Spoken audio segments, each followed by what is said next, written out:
Bismillahirrahmanirrahim. Assalamualaikum warahmatullahi wabarakatuh. Sebelumnya perkenalkan, nama saya Sulaiman.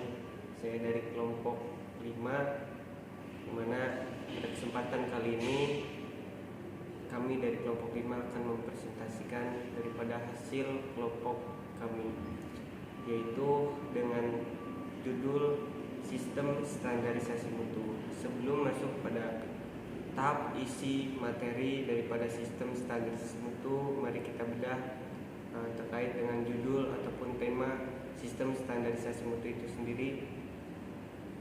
Nah, dari kata standar itu ada pengertiannya, yaitu adalah spesifikasi teknis atau suatu yang dibakukan termasuk tata cara dan metode yang disusun berdasarkan konsensus semua pihak yang terkait. Nah, artinya standar adalah jaminan mutu. Terus standarisasi yaitu proses merumuskan, menetapkan, menerapkan, dan merevisi. Sedangkan sistem mutunya sendiri yaitu segala yang memuat informasi yang menyangkut pengumpulan, pencatatan, pengelolaan, penyimpanan, dan proses dokumentasi tentang mutu itu sendiri.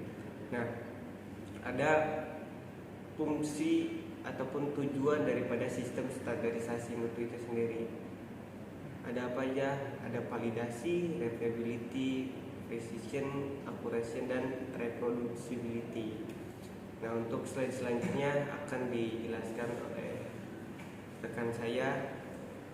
Waktu dan tempatnya saya persilakan.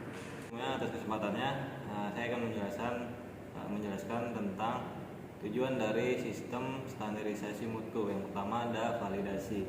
Validasi ini merupakan pemberian jaminan tingkat tinggi bahwa produk sesuai dengan spesifikasi yang ditetapkan dan atribut mutu diproduksi secara konsisten dan didokumentasi. Kemudian yang kedua ada repeatability.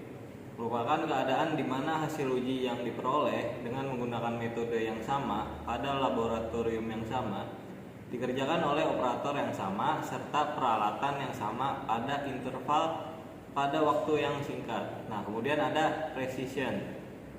Kemampuan sebuah alat ukur untuk menunjukkan angka yang sama bila dipakai secara berulang-ulang dalam kondisi pengukuran dan objek ukur yang sama. Kemudian yang keempat ada accuracy, yang merupakan kemampuan seseorang untuk mengarahkan suatu gerak ke suatu sasaran sesuai dengan tujuannya. Kemudian yang kelima ada reproducibility. Reproducibility merupakan kondisi di mana hasil uji yang diperoleh dengan metode yang sama pada laboratorium yang berbeda dan operator yang berbeda serta peralatan yang berbeda. Selanjutnya akan dijelaskan oleh teman kelompok saya. Pemberlakuan standarisasi. Ada 5 pemberlakuan standarisasi. Yang pertama, pemberlakuan standar. Yang kedua, penerapan standar. Yang ketiga, penerapan akreditasi. Yang keempat, penerapan sertifikasi. Yang kelima, pengawasan standarisasi. Penerapan standar. Yang pertama, terwujudnya jaminan mutu, komoditas dan produk, peningkatan produktivitas, daya guna, hasil guna, dan serta perlindungan konsumen dalam hal keamanan, keselamatan, kesehatan, dan lain-lainnya. Yang kedua, untuk mewujudkan jaminan bagi pihak yang memerlukan sertifikat. Yang ketiga, terwujudnya kepercayaan pelanggan dan pihak lain yang terkait bahwa organisasi individu komoditas yang diberikan selalu memenuhi persyaratan. Yang keempat, terwujudnya citra Indonesia di mata internasional dalam sistem perdagangan yang jujur dan mendukung sistem jaminan mutu. Yang kelima, terwujudnya kebenaran hasil pengakuan dan pengujian. Pengendalian mutu dan jaminan. Yang pertama, pengendalian mutu atau quality control. 2. Jaminan mutu atau quality assurance. GLP, Good Laboratorium Practice. GLP mengarah pada pelaksanaan bekerja di laboratorium secara baik seperti yang pertama, manajemen sampel dan penanganannya. Yang kedua, pengendalian reaksi atau reagens. Yang ketiga, kebersihan alat gelas laboratorium. Yang keempat, keamanan dan penggunaan alat pelindung service. Yang kelima, perawatan alat maintenance. Yang keenam, pencatatan record. GMP, Good Measurement Practice. GMP merupakan teknik pengendalian pengukuran hasil analisis agar mendapatkan data yang baik, tepat, dan akurat, seperti yang pertama uji ulangan sampel, yang kedua uji kedapatan ulang, yang ketiga uji Belanco, keempat uji referensi.